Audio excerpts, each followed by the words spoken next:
Challenge for 1981. There are riders from America, Japan and the United Kingdom, and riders competing have won 11 world championships between them and also 8 British championships. And setting out in pole position there is Graham Crosby, the 1980 TT Formula One champion, and he lapped in practice at 1 minute 24.5. The New Zealander is fastest in practice.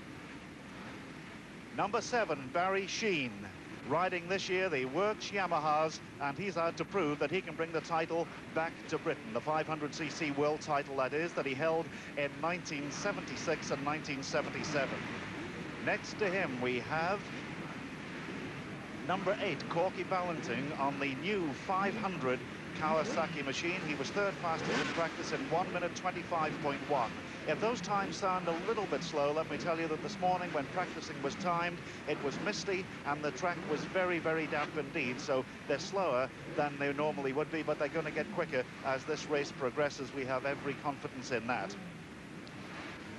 Number 30, the surprise package of racing so far this season, Wayne Gardner from New South Wales in Australia, 21-year-old rider who last week won the overall Superbike round and really got among the big boys. Wayne Gardner, a man to look out for on a sit-up and beg Kawasaki. And there's the world champion in the 500 class for the past 3 seasons, Kenny Roberts from California, bearing quite rightly that number 1 plate. And interesting to note that he now is the teammate of Barry Sheene. They're riding identical Yamahas this season.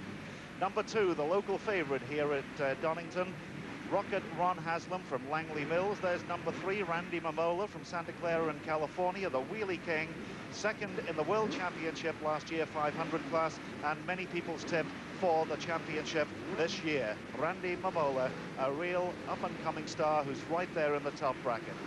And there's Mick Grant from Wakefield, number 10. They're away on their warm-up lap, and with me is Phil Reed.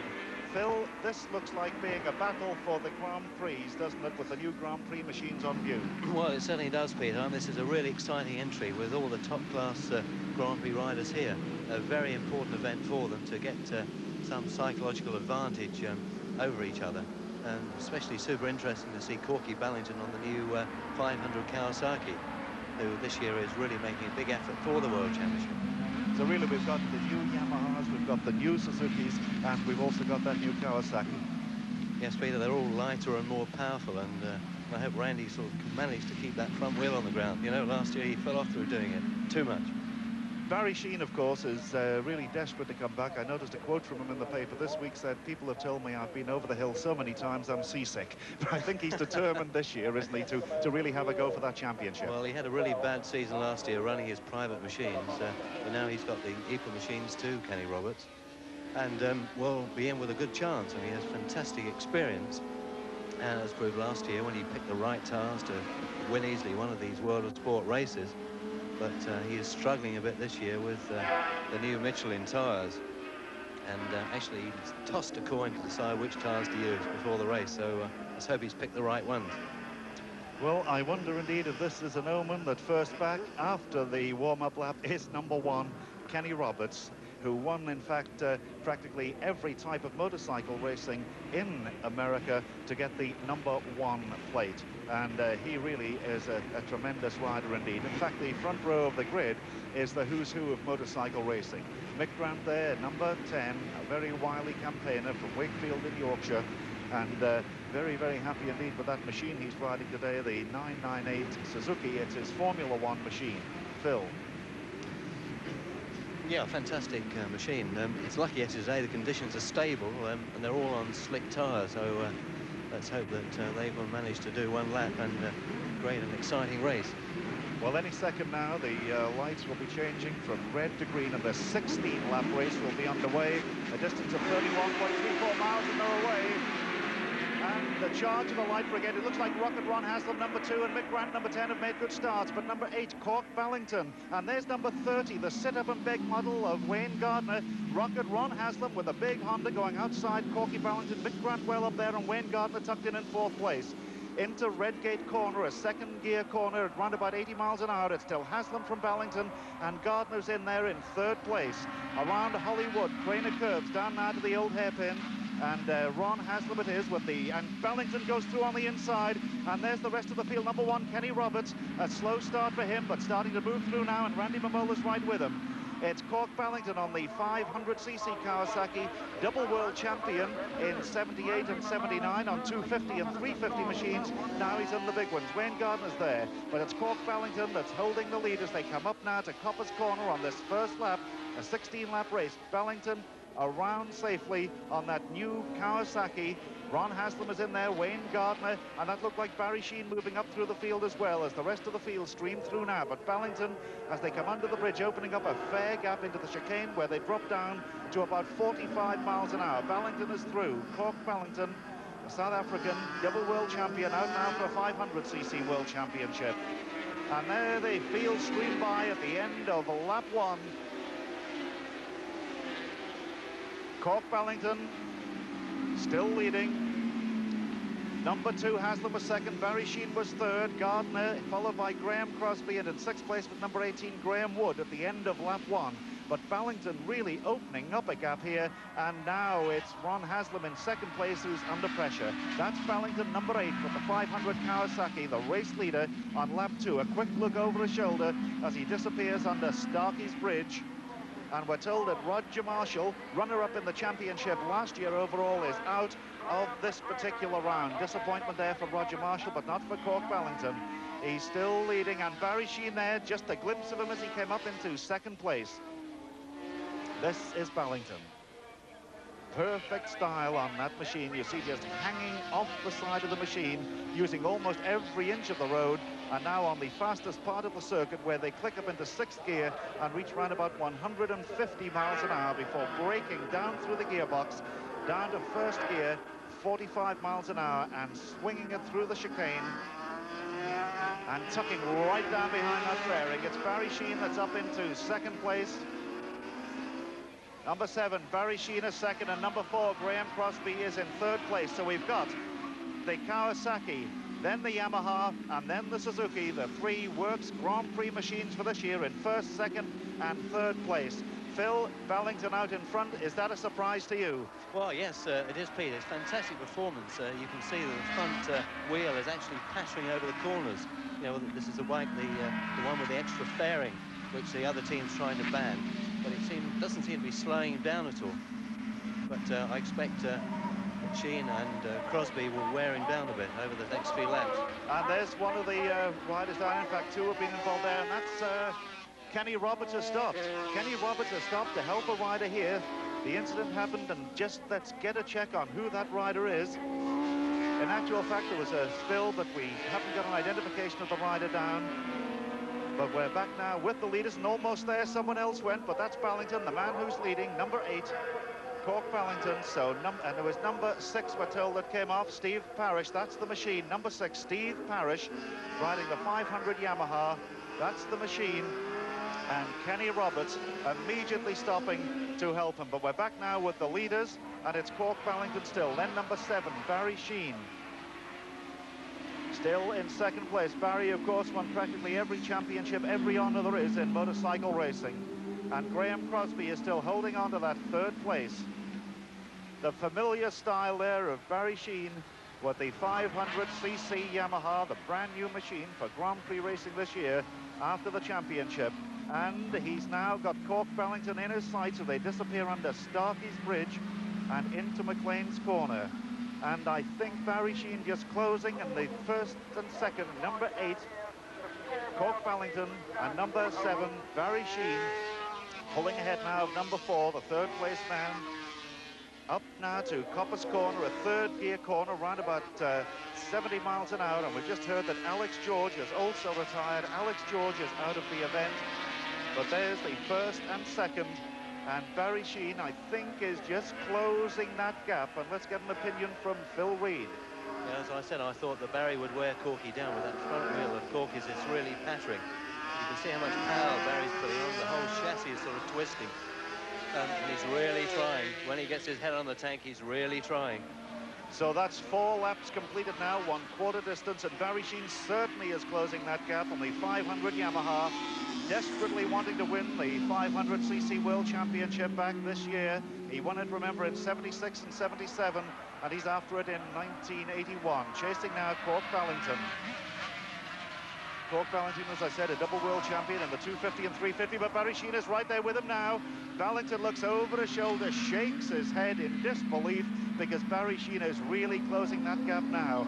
They're coming down to McLean's corner, the right-hander, and number 8 Ballington and number 7 Sheene. When is Barry Sheene going to make his move? The front wheel of Ballington's machine just lifted a little there. They're up to Copper's corner now, and Barry Sheene really got him in his sights now and just sussing out where he can make his move. Is it going to be on the straight? Has he got the overall power over the Kawasaki? A little wheelie there as he comes down. Is he going to try and dive on the inside this time? No, perhaps just sussing out where he can get through. But Cork Ballington now really has the pressure because he knows it's Barry Sheene behind him. And it's still Graham Crosby holding on to third place, but this is the battle for first and second, and Barry Sheene really trying all he knows. The front wheel just wiggles now as he banks it into Redgate corner. Up now to third gear, around about 110 miles an hour before the plunge down to Hollywood. Through Craner curves, Ballington and Sheene. Down to the old hairpin. And along through Copperswood, under Starkey's Bridge, to McLean's corner. Second gear corner, run about 70 miles an hour, and Sheene has made his move, and he's through on the inside.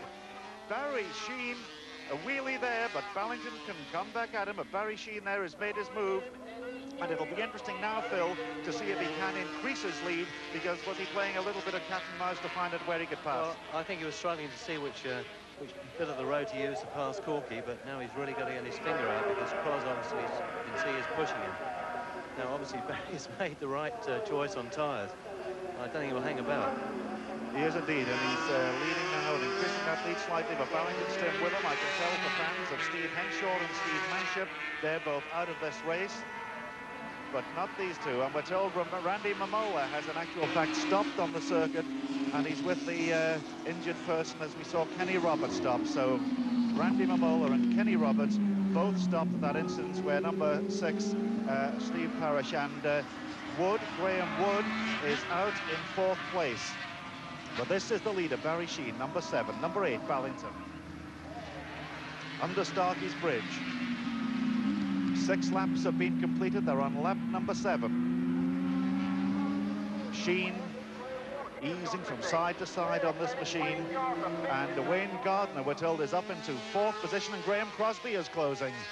Barry Sheene now ahead of Ballington, but Crosby closing up. So we've got the 3 Grand Prix riders. Barry Sheene with the Yamaha, Cork Ballington with the Kawasaki, and in 3rd place, Graham Crosby with the Suzuki, and Wayne Gardner up into 4th place. But it's Barry Sheene now and Cork Ballington into the chicane, 45 miles an hour, before accelerating up through the gearbox, 3rd, 4th, 5th gear, and up to around about 130 miles an hour. Ballington looks over his shoulder and he sees Graham Crosby. See the way they're changing down, really punching those gears in. The front wheel of Ballington's machine bobbles as he chases Barry Sheene, and Graham Crosby in 3rd place. And Barry perhaps not pulling away, Phil, as much as we thought he might from Cork Ballington. Well, Graham Crosby's pulled the gap back to about 3 seconds now.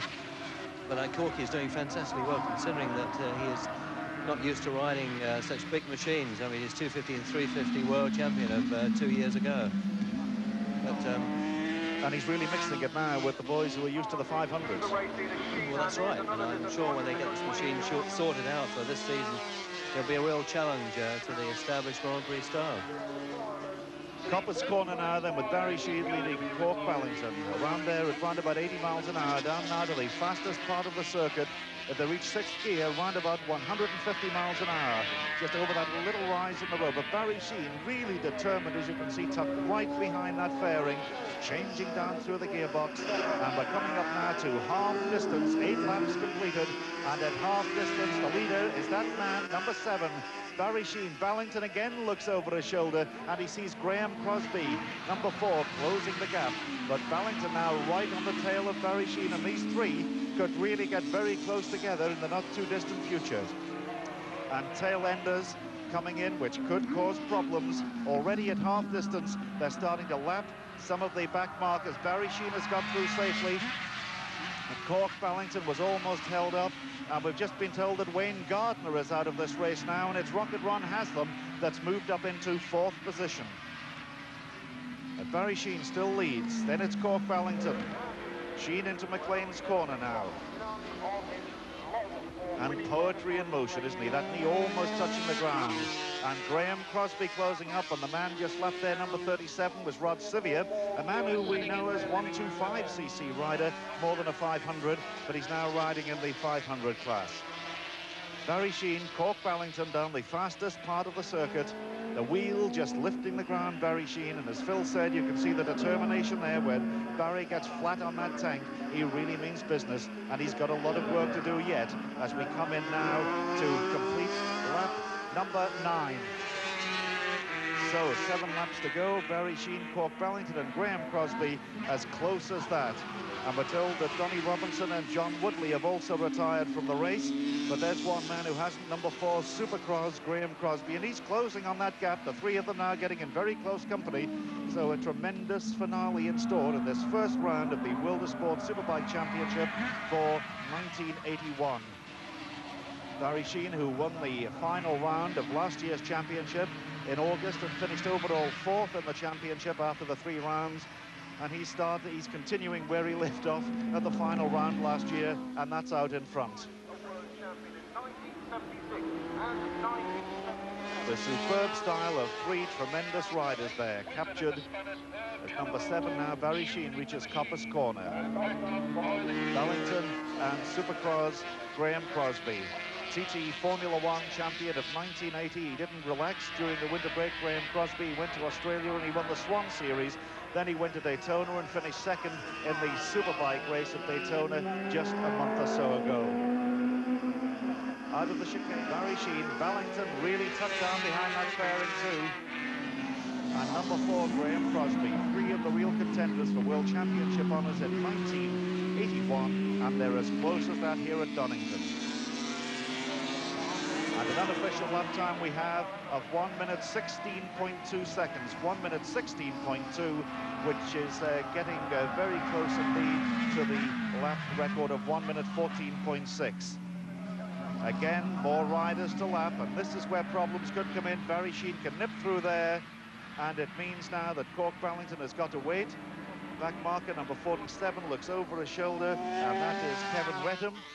And Ballington just steams past. And Cross is through as well. Barry Sheene now up to Coppice Corner on his 11th lap of their 16-lap race. Up through the gearbox now, he'll go up to 150 miles an hour. And the wheel lifts there. Barry Sheene, though, you see that ankle moving now as he changes down through the box, just lifts the throttle and gets the right gear, which is first. And Crosby certainly closing up on Ballington. Barry Sheene, number 7, number 8, Ballington, and number 4, Graham Crosby. Just about equidistant. They've completed 11 laps. We've just got 5 to go. Phil Reed, do you see the tactics like this? Is it tactics now, or can they catch Barry? Well, I think this is a question being the first race, and they're all sorting the bikes out. They're not within about 2 seconds of the lap record. But obviously they're riding to the maximum of the machines, and certainly Corky has shown the potential of that Kawasaki, and when they sort that pattering on the forks, I'm sure it'll be a real contender. Now Crosby, you know, they're trying now this year the 16-inch front wheel, because they think it handles better, but you know, it's not doing so bad. And it's a lighter machine by about 15 kilos, I think, than last year. This and is a bit more powerful too. It is indeed, and Graham Crosby, Supercross, is making it go well here today at this International at Donington. Number 7, Barry Sheene, safely around Coppice Corner, back on the 500cc work Yamaha. Cork Ballington 2nd, Graham Crosby in 3rd. Another of the riders, the back markers have been lapped, and Crosby certainly seems to be closing on Ballington as they come down to the chicane. Three-quarter distance now as they cross the line, which is 12 laps completed, and Crosby certainly closing the gap there. 7 is Sheen, 8 is Ballington, and 4 is Crosby. And there's no doubt about it, Crosby is a lot closer to Ballington than he was just a couple of laps ago. But Barry Sheen just seems to be keeping that same lead over the second-place man. But through here, Phil, it's rather amazing, isn't it, that through here, Ballington seems to just pull away a little when they come down the straight. Is it the superior speed of the Suzuki that allows Crosby to close? Well, yes, if he only get past Ballington, I think he could then close up with Barry. He's got to make that effort to close the gap. He's only got about 3.5 laps to go now. So it's still number 7, Barry Sheen. As I say, the man who's won practically every honour or every championship you can think of in motorcycle racing, both in Britain and in the world. Voted Man of the Year on numerous occasions by his fans, and he has thousands upon thousands of fans. Phil. Also with Barry, this is his first race this year when Crosby has had a couple of races in the Daytona, which always helps. So it's a fantastic performance by Barry and looks good for the championship for this year. Let's hope he can bring it back to England for us. I know that's one thing he's determined to do, Phil. We're coming in now to complete lap number 13, just 3 laps to go. And Crosby, I think, is moving right up. He could, in fact, be past him. Graham Crosby, number 4, has moved up into second place. That's the leader, number 7, Barry Sheen. And there's Crosby. He's moved up into second place. He's got 3 laps now with this super fast rocket ship of the 500 Suzuki to try and close the gap on Barry Sheen. Cork Ballington now in 3rd place. Fourth is Ron Haslam. In 5th place is number 16, and that's Keith Ewan. And number 33, Joey Dunlop, is holding on to his 6th position. But that's the leader, Barry Sheen. He's on lap 14. Just 2 laps to go when he crosses the line this time.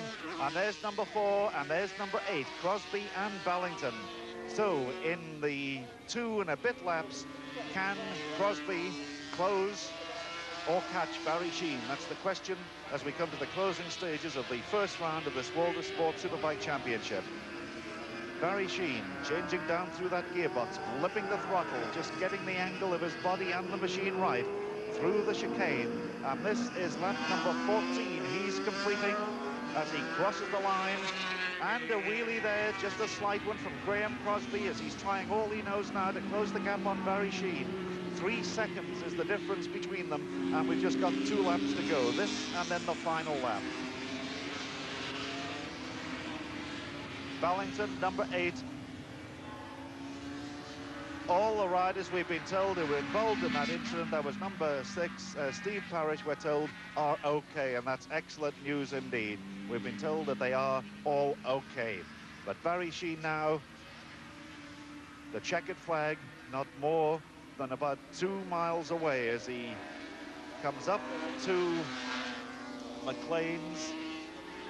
Oh, that's Chris Guy, he's lapping, and there's Crosby.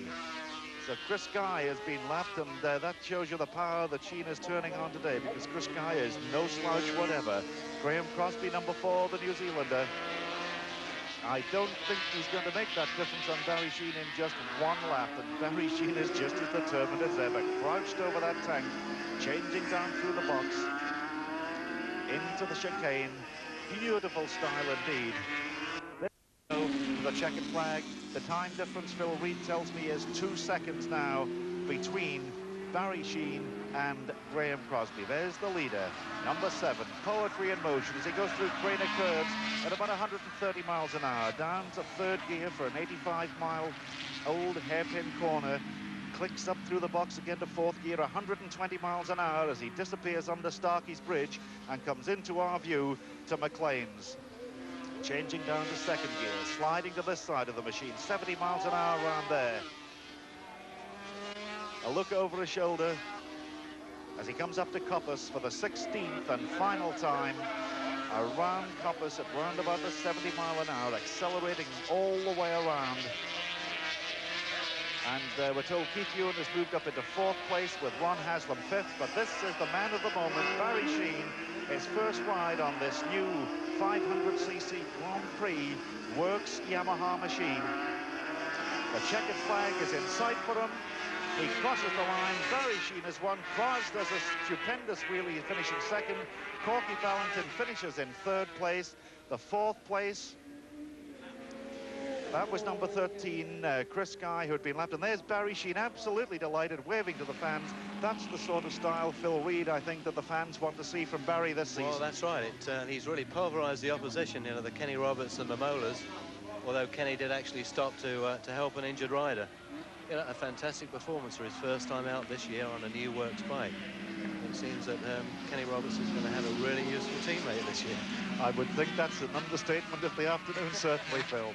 Let's just fill you up on the placings then. The fourth place went to number 16, Keith Ewan. In fifth place was number 2, and that was Ron Haslam. And completing the first 6 was number 33, Joey Dunlop, on the 1,123cc Monster Honda. But there's Barry Sheen on his lap of honour. Number 7, Barry Sheen, showing his delight as he now does his lap of honour. Absolutely delighted. Cork Ballington too, I'm sure, as he thumbs up to Barry Sheen. He's such a character, he knows the camera, and he gives the thumbs up signal there. Barry Sheen is the winner. A tremendous race as we go back now to Dickie Davis.